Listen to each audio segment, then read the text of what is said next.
দক্ষিণ পূর্ব এশিয়ার অন্যতম বৃহৎ কৃত্রিম জলাধার কাপ্তাই হ্রদের পানি বিপদসীমার কাছাকাছি যাওয়ায় বাঁধের সবগুলো গেট খুলে দেওয়া হয়েছে।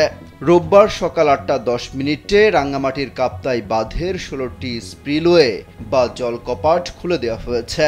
কাপ্তাই জলবিদ্যুৎ কেন্দ্রের ব্যবস্থাপক এটিএম আব্দুল জাহের বিষয়টি নিশ্চিত করেছেন।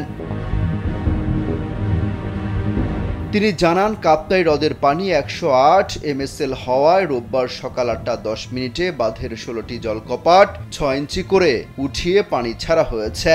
এতে প্রতি সেকেন্ডে 9000 কিউসেক পানি নিষ্কাশন হবে কর্ণফুলী নদীতে। তিনি আরও জানান, বর্তমানে হ্রদের পানির প্রবাহ ও বৃষ্টিপাত নিবিড়ভাবে পর্যবেক্ষণ করা হচ্ছে। শিয়া বাটার ও ভিটামিন ই সমৃদ্ধ lily glam beauty soap. Lily, always beautiful. পানির লেভেল অস্বাভাবিকভাবে বৃদ্ধি পেলে স্পিলওয়ের গেট খোলার পরিমাণ পর্যায়ক্রমে বাড়ানো হবে।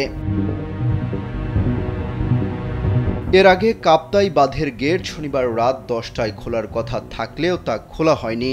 প্রত্যাশিত পানির ফ্লো না থাকা এবং রাতে বাঁধ খোলা আতঙ্কিত হওয়ার শঙ্কা থাকায় সব দিক বিবেচনা করে তা খোলা হয়নি বলে জানায় কর্তৃপক্ষ।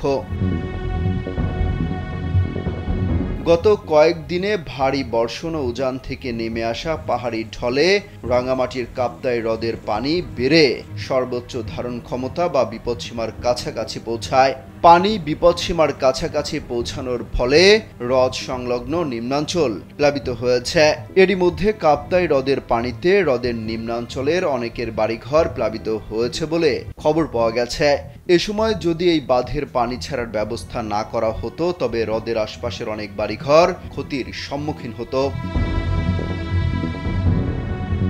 এদিকে কাপ্তাই হ্রদের পানি বৃদ্ধি পাওয়াতে দেশের একমাত্র পানি বিদ্যুৎ কেন্দ্রের উৎপাদনও বৃদ্ধি পেয়েছে।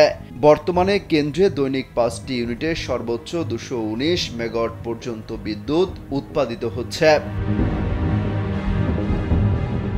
অমিত হাসান রবিন, কালবেলা।